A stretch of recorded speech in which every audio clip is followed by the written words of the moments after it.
మర్చిపోయాడా? మర్చిపోలేదు. ఇప్పుడేగా తనకి మళ్ళీ అమ్మ గురించి ఆలోచన వచ్చింది. ఎంతమంది ప్రేమ పంచుకున్నా అమ్మ ప్రేమ వేరు. అది దేవుడిచ్చిన వరం.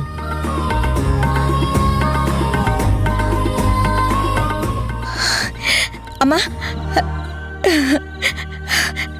అమ్మా, ఏంటి జనని? ఇన్నేళ్ల తర్వాత నాకెందుకో బలంగా నా పెద్ద కొడుకుని చూడాలనిపిస్తుందమ్మా. దీని మనసులో కొడుకుని చూడాలన్న కోరిక కలిగిందంటే అంతా ఆ దేవుడి సంకల్పంలా ఉంది. ఈ ఆలోచనే అల్లుడికి దగ్గర చేస్తుందేమో. అమ్మా, మాట్లాడవేంటి? ఏం మాట్లాడమంటావు? నీకు చూడాలనున్నా ఎలా చూస్తావు? ఎక్కడున్నాడని వెళ్తావు? అమ్మా, వాడు వైజాగ్లోనే ఉన్నాడు.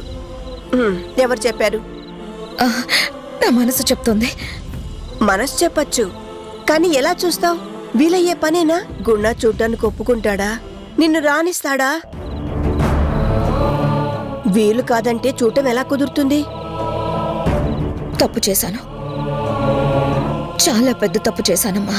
అవును, ఆ మాట అప్పుడు అన్నాను, చాలాసార్లు నీతో అంటూనే ఉన్నాను, కానీ నువ్వే వినలేదు.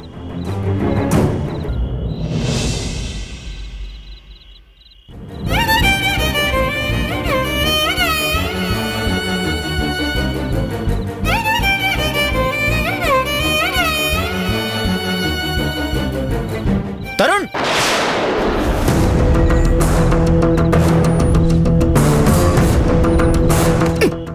ఏంటో నువ్వు చేస్తున్న పని?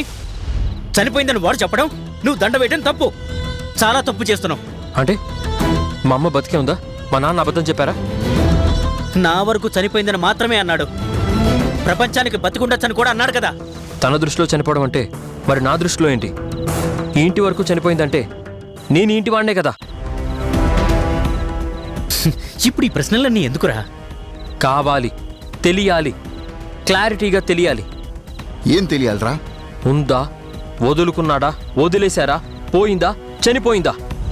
ఆవిడ టాపిక్ ఎత్తొద్దు అన్న తర్వాత కూడా నువ్వు మళ్ళీ అదే టాపిక్ నా ముందుకు తెచ్చి ఇరిటేట్ చేయకు. మీరు వద్దనగానే మానేయడానికి ఇదేం చిన్న విషయం కాదు. పైగా మీరు నా దగ్గర దాచిన విషయం, అడిగినప్పుడల్లా పక్కకి తోసేసిన విషయం, నా జన్మకి నా జీవితానికి సంబంధించిన విషయం. అందుకే వద్దన్నా వినకుండా అడుగుతున్నాను. ఎందుకురా ఇప్పుడు గతం గురించి ప్రశ్నించి వాడిని ఇబ్బంది పెడతావు? ఫ్యూచర్ బాగుండాలని, ఫర్దర్గా ప్రాబ్లమ్స్ ఫేస్ అవ్వొద్దని తన పేరు ప్రస్తావించడం ఇష్టం లేకపోతే మీరు చెప్పండి. నాన్న ఆత్మకథ.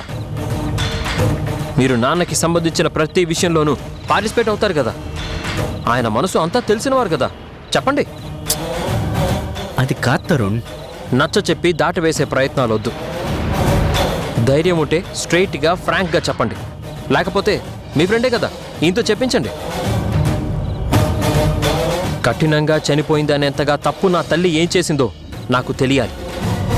మర్చిపో అన్నంత పాపం ఏం చేసిందో నేను తెలుసుకోవాలి. కన్న తండ్రి నిజం దాస్తే వేరెవరైనా నాకు అమ్మ గురించి చెప్తే బాగోదు. మొట్టమొదటిసారి మీ నాన్న అని చెప్పేది మా అమ్మ. అలాగే మీ అమ్మ అని చెప్పాల్సిన బాధ్యత కూడా మీదే. చిట్టి, నీకు ఊహ తెలిసిన దగ్గర నుంచి నువ్వంటే నాకు ఎంత ఇష్టమో, నీకోసం ఎంత చేశానో నీకు గుర్తులేదా? నీ గురించి నేను అడగడం లేదు. అమ్మ చేయాల్సిన పనులు నువ్వే ఎందుకు చేయాల్సి వచ్చింది? అమ్మా నాన్నల ఇద్దరి ప్రేమ నేనెందుకు పంచుకోలేని స్థితి వచ్చింది?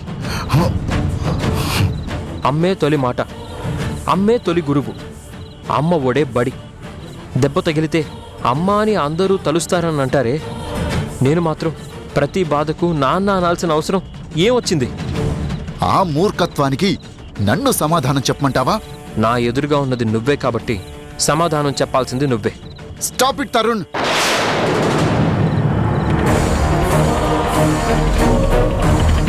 No more arguments. నీ క్వశ్చన్స్ అన్నింటికి సమాధానం ఇవ్వను. నీ డిస్కషన్స్లో పార్టిసిపేట్ చెయ్యను. ఎందుకు డిస్కస్ చేయరు? ఎందుకు ఆన్సర్ ఇవ్వరు? Marriage is not a simple matter. ఇద్దరు కొత్త మనుషులు ఆ రోజు నుంచి జీవితకాలం ఒకరికొకరు తోడుగా సహాయంగా లైఫ్ అంతా గడపాలని చేసుకునేది. విడిపోవడం అనేది ఊరికే జరగదు. 20 years బ్యాక్ ఇప్పట్లా ప్రపోజల్కి బ్రేకప్కి టైం రీజన్ లేని రోజులు కాదు. ఒక స్ట్రాంగ్ బాండింగ్ ఉండేది. అలాంటి రోజుల్లో విడిపోవడం అంటే బలమైన కారణం ఖచ్చితంగా ఉండి తీరాలి. ఒకరిదే తప్పంటే ఎలా నమ్మమంటారు? అంటే నా వైపు వేలెత్తి చూపాలని ప్రయత్నం చేస్తున్నావా? నో, నా లైఫ్ ఇలా అవ్వడానికి కారణం తెలుసుకోవాలనే ప్రయత్నం చేస్తున్నా. రే, ఏమైందిరా నీకు? ఏం తక్కువైంది? దేనికోసం రోజుల తరబడి ఎదురు చూసేవాణ్ణు, ఏం కావాలని మనసు ఆరాటపడేదో మీకు తెలుసుగా. ఆవిడే ఉంటే, అటు నుంచి అవన్నీ నాకు అందుంటే బాధపడాల్సిన అవసరం ఉండేది కాదు. వద్దు, ఇప్పుడు పాస్ట్ హిస్టరీ గురించి వద్దు. అప్పుడు జరిగింది తలుచుకోవాలంటేనే అసహ్యం వేస్తోంది. నీతో గడపడం లేదన్నా కన్విన్స్ అయ్యాను. నువ్వు నా మీద అలిగొచ్చినా తప్పు నాది అని పశ్చాత్తాపపడ్డాను. నువ్వు అవ్వకూడని అలవాట్లకు అలవాటైనా నిర్బంధించలేదు. అలవాట్లు మాన్పించాలని తాపత్రయపడ్డాను.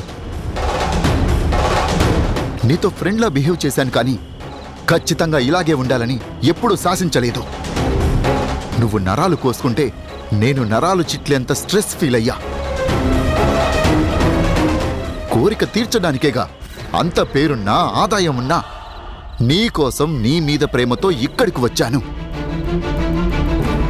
నీకోసం ఏం చేయడానికైనా సిద్ధపడ్డవాణ్ణి నువ్వే నిలదీస్తే తట్టుకోలేంట్రా. నా కోసం ఏదైనా చేస్తావా? అడగరా. నీకోసం, నీ ఫ్యూచర్ కోసం, నీ డ్రీమ్స్ కోసం ఏమైనా చేస్తా. నువ్వు ఎవరినైనా ప్రేమించినా వివరాలన్నీ అడగకుండా నీ లైఫ్ పార్ట్నర్ని చేస్తా.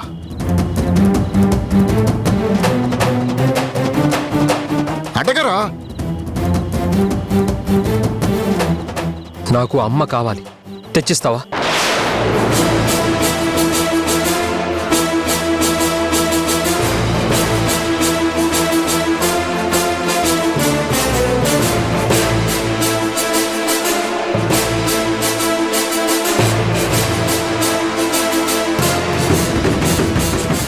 ఓకే, నీకు అమ్మే కావాలి అంటే నీకు మళ్ళీ అమ్మని తీసుకొస్తాను. మళ్ళీ అమ్మని తీసుకొస్తావా? అమ్మనే మళ్ళీ తీసుకొస్తావా?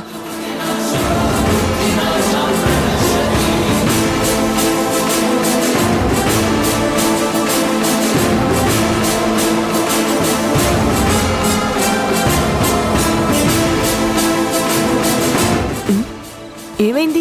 అంతా అలా సైలెంట్గా ఉన్నారు.